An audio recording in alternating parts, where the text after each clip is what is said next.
ನಮಸ್ಕಾರ ವೀಕ್ಷಕರೇ, ನಾನು ನಿಮ್ಮ ದೀಪಕ್ ಕ್ಷತ್ರಿಯ. ಈ ವಾರದ ಇನ್ನೊಂದು ಹೊಸ ಸಂಚಿಕೆಯಲ್ಲಿ ನಿಮ್ಮೆಲ್ಲರಿಗೂ ಸ್ವಾಗತ ಬಯಸ್ತಾ ಇದ್ದೀನಿ. ಈ ವಾರ ನಮ್ಮ ಕನ್ನಡಿಗರ ಹೆಮ್ಮೆ, ನಮ್ಮ ಕರ್ನಾಟಕದ ರೆಸಿಪಿ, ಅದು ಸೌತ್ ಇಂಡಿಯಾದಲ್ಲಿ ಅಗ್ರಗಣ್ಯವಾಗಿದೆ ಅಂತ ಹೇಳಿದ್ರೆ ತಪ್ಪಾಗಲಾರ್ದು. ಈ ಬಿಸಿಬೇಳೆ ಬಾತ್ ಪೌಡರ್ನ ಯಾವ ರೀತಿ ಮಾಡೋದು ಅನ್ನೋದನ್ನು ನೋಡೋಣ. ಮತ್ತಿನ್ನದಕ್ಕೆ ತಡ, ನಡೀರಿ ಅದು ಯಾವ ರೀತಿ ಮಾಡೋದು ಅನ್ನೋದನ್ನ.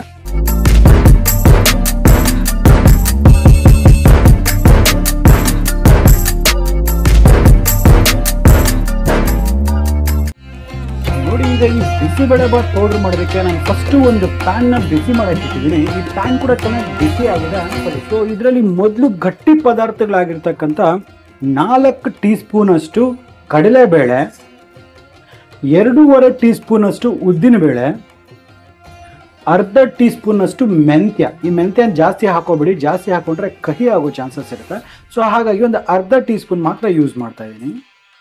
ಸೊ ಇಷ್ಟನ್ನು ನಾವು ಕ್ಲೀನಾಗಿ ಡ್ರೈ ರೋಸ್ಟ್ ಮಾಡ್ಕೋಬೇಕಾಗತ್ತೆ. ನೆನಪಿರಲಿ, ಡ್ರೈ ರೋಸ್ಟ್ ಮಾಡ್ಕೊಳ್ಳಿ.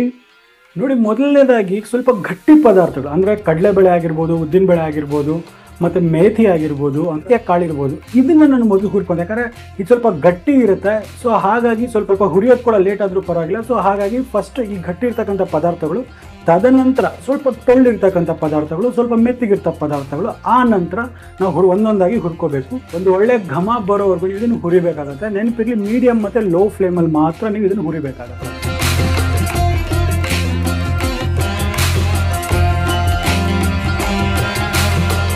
ನೋಡಿ, ಈಗ ಒಂದು ಒಳ್ಳೆ ಘಮ ಬರ್ತಾ ಇದೆ. ಇದು ಕೂಡ ಕಲರ್ ಚೇಂಜ್ ಆಗಿದೆ, ಈಗ ಚೆನ್ನಾಗಿ ಹುರಿದಿದೆ. ಸೊ ಈಗ ಒಂದು ಪ್ಲೇಟಲ್ಲಿ ಇದನ್ನು ಸಪ್ರೇಟಾಗಿ ಹೊರಗೆ ತಕ್ಕೊತೀನಿ. ಈಗ ಇದರಲ್ಲಿ ಧನಿಯಾ 4 ಟೀ ಸ್ಪೂನ್ ಅಷ್ಟು ಇದನ್ನು ಹಾಕ್ಕೊತಾ ಇದ್ದೀನಿ. ಕೂಡ ಒಂದು ಒಳ್ಳೆ ಘಮ ಬರೋವರೆಗೂ ಮಾತ್ರ ಇದನ್ನು ಹುರಿಬೇಕಾಗತ್ತೆ. ನೆನಪಿರಲಿ, ಇದು ಕಪ್ಪಾಗಬಾರ್ದು, ಜಸ್ಟ್ ಸ್ವಲ್ಪ ಬಿಸಿ ಆದರೆ ಸಾಕಾಗುತ್ತೆ. ಅಲ್ಲಿವರೆಗೂ ಇದನ್ನು ಚೆನ್ನಾಗಿ ಹುರಿಯೋಣ. ನೋಡಿ, ಈಗ ಈ ಧನಿಯಾ ಕೂಡ ಚೆನ್ನಾಗಿ ಹುರಿದಾಗಿದೆ, ಒಳ್ಳೆ ಘಮ, ಒಂದು ಒಳ್ಳೆ ಪರಿಮಳ ಬರ್ತಾ ಇದೆ. ಸೊ ಈ ಸಂದರ್ಭದಲ್ಲಿ ಇದನ್ನು ಸಹ ನಾನು ಇದೇ ಪ್ಲೇಟಲ್ಲಿ ಮೇಲೆ ಹಾಕ್ಕೊತಾ ಇದ್ದೀನಿ. ಈಗ ನಾನು ಹೀಟನ್ನು ಸಿಮ್ ಮಾಡ್ಕೊತಾ ಇದ್ದೀನಿ.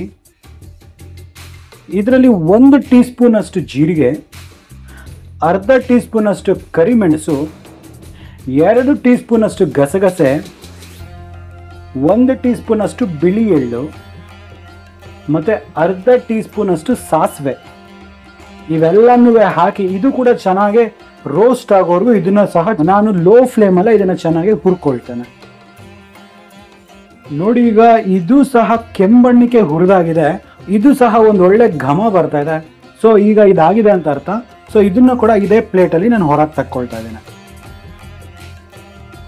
ಈಗ ಇದರಲ್ಲಿ ಒಂದು 5 ರಿಂದ 6 ಲವಂಗ, 1.5 ಇಂಚಷ್ಟು ಚಕ್ಕೆ, ಒಂದು 3 ಏಲಕ್ಕಿ, ಇದು ಸಹ ಒಂದು ಒಳ್ಳೆ ಘಮ ಬರೋವರೆಗೂ ನಾನು ಇದನ್ನು ಹುರ್ಕೊಳ್ತೇನೆ.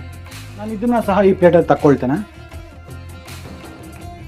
ಒಂದು 2 ಟೀ ಸ್ಪೂನ್ ಅಷ್ಟು ಒಣ ಕೊಬ್ಬರಿನ ಹಾಕ್ಕೊತಾ ಇದ್ದೀನಿ.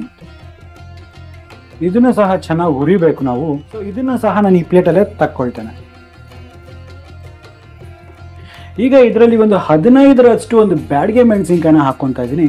ಇದು ನಿಮ್ಮ ಖಾರಕ್ಕೆ ಅನುಗುಣವಾಗಿ ನೀವು ಇದನ್ನು ಅಡ್ಜಸ್ಟ್ ಮಾಡ್ಕೋಬೋದು. ಮತ್ತು ಒಂದು 2 ಎಸಳಿನಷ್ಟು ಕರಿಬೇವಿನ ಸೊಪ್ಪನ್ನು ಹಾಕ್ಕೊತಾ ಇದ್ದೀನಿ. ಸೊ ಈಗ ಇವೆರಡೂ ಸಹ ಡ್ರೈ ಆಗಿ ಚೆನ್ನಾಗಿ ರೋಸ್ಟ್ ಆಗೋವರೆಗೂ ಇದನ್ನು ನಾವು ಹುರ್ಕೊಳ್ಳೋಣ. ನೋಡಿ, ಈಗ ಈ ಕರಿಬೇವಿನ ಸೊಪ್ಪು ಮತ್ತು ಈ ಮೆಣಸಿನ್ಕಾಯಿ ಸಹ ಚೆನ್ನಾಗಿ ಡ್ರೈ ರೋಸ್ಟ್ ಆಗಿದೆ. ಸೊ ನಾನೀಗ ಇದನ್ನು ಸಹ ಈ ಪ್ಲೇಟಲ್ಲಿ ನಾನು ಹೊರಗೆ ತಗೊಳ್ತೇನೆ. ನೋಡಿ, ಈಗ ಈ ಮಿಶ್ರಣ ಏನಿದೆ ಇದನ್ನು ಚೆನ್ನಾಗಿ ಕಂಪ್ಲೀಟಾಗಿ ಕೂಲ್ ಆಗೋದಕ್ಕೆ ಬಿಡೋಣ. ಇದನ್ನು ನಾವು ಮಿಕ್ಸಿಲಿ ಹಾಕೋಕ್ಕಿಂತ ಮುಂಚೆ ಈ ಒಂದು ಮಸಾಲೆ ಪದಾರ್ಥಗಳೇನಿದೆ ಇದನ್ನೆಲ್ಲ ಕಂಪ್ಲೀಟಾಗಿ ಕೂಲ್ ಮಾಡಬೇಕಾಗತ್ತೆ. ಕಂಪ್ಲೀಟಾಗಿ ಕೂಲ್ ಆದ ನಂತರ ಅಷ್ಟೇ ನಾವು ಇದನ್ನು ಮಿಕ್ಸಿಯಲ್ಲಿ ಹಾಕ್ಕೊಂಡು ನುಣ್ಣಗೆ ರುಬ್ಕೋಬೇಕಾಗುತ್ತೆ. ನೋಡಿ, ಈಗ ಈ ಸ್ಪೈಸಸ್ ಎಲ್ಲ ತಣ್ಣಗಾಗಿದೆ, ಕಂಪ್ಲೀಟ್ಲಿ ಕೂಲ್ ಆಗಿದೆ. ಸೊ ಈಗ ನಾನು ಇದನ್ನು ಮಿಕ್ಸಿಯಲ್ಲಿ ಹಾಕ್ಕೊತಾ ಇದ್ದೀನಿ. ಚೆನ್ನಾಗಿ ಫೈನ್ ಪೌಡರ್ ಆಗೋವರೆಗೂ ನಾವು ಇದನ್ನು ಚೆನ್ನಾಗಿ ರುಬ್ಕೊಳ್ಳಿ. ಈಗ ಮನೇಲೆ ಮಾಡಿರ್ತಕ್ಕಂಥ ಈ ಬಿಸಿಬೇಳೆ ಬಾತ್ ಪೌಡರ್ ರೆಡಿಯಾಗಿದೆ. ನೋಡಿ, ಈ ಒಂದು ಹದದಲ್ಲಿ ನೀವು ಮಿಕ್ಸ್ ಮಾಡಿಕೊಂಡ್ರೆ ಇಟ್ಸ್ ಮೋರ್ ದೆನ್ ಎನಫ್. ಮತ್ತು ಈ ಸ್ಮೆಲ್ ಮಾತ್ರ ಅತ್ಯದ್ಭುತವಾಗಿದೆ. ಸೊ ಈಗ ಈ ಬಿಸಿಬೇಳೆ ಬಾತ್ ಪೌಡರ್ ರೆಡಿ ಆಗಿದೆ.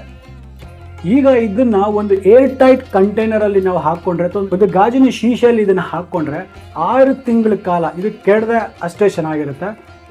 ಹಾಗಾದರೆ ನೋಡಿದ್ರಲ್ಲ ವೀಕ್ಷಕರೇ, ಈ ಬಿಸಿಬೇಳೆ ಬಾತ್ ಪೌಡರ್ ನನ್ನ ಶೈಲಿಯಲ್ಲಿ ಮಾಡ್ತಕ್ಕಂಥದ್ದು ಎಷ್ಟು ಸುಲಭ ಅಂದ್ಬಿಟ್ಟು. ನಾನು ಕೊಟ್ಟಿರ್ತಕ್ಕಂಥ ಅಳತೆಗಳು ಪ್ರಮಾಣಗಳನ್ನ ನಾನು ತೋರಿಸಿದಷ್ಟು ಪ್ರಮಾಣದಲ್ಲೇ ನೀವು ಇದನ್ನು ಹಾಕಿ ಮಾಡಿ ನೋಡಿ. ಇದು ಯಾವುದೇ ರೀತಿ ನೀವು ಹೊರಗಡೆಯಿಂದ ತರ್ತಿಲ್ಲ ಬೇರೆ ಬೇರೆ ಕಂಪ್ನಿಗಳು, ಅದಕ್ಕಿಂತ ಅದ್ಭುತವಾಗಿರುತ್ತೆ.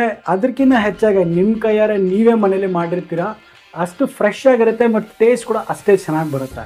ಹಾಗಾದರೆ ಮುಂದಿನ ವಾರ ಈ ಬಿಸಿಬೇಳೆ ಬಾತ್ನ ಯಾವ ರೀತಿ ಮಾಡಬೇಕು ಅಥೆಂಟಿಕ್ ಆಗಿ ನಮ್ಮ ಕರ್ನಾಟಕ ಸ್ಟೈಲಲ್ಲಿ ಹೇಗೆ ಮಾಡಬೇಕು ಅನ್ನೋದನ್ನ ಮುಂದಿನ ವಾರ ಇನ್ನೊಂದು ರೆಸಿಪಿಲಿ ಹೇಳ್ಕೊಡ್ತೀನಿ. ಸೊ ಅಲ್ಲಿವರೆಗೂ ನಾನು ನಿಮ್ಮ Deepak Shetty signing off and Jai Hind, Jai Karnataka.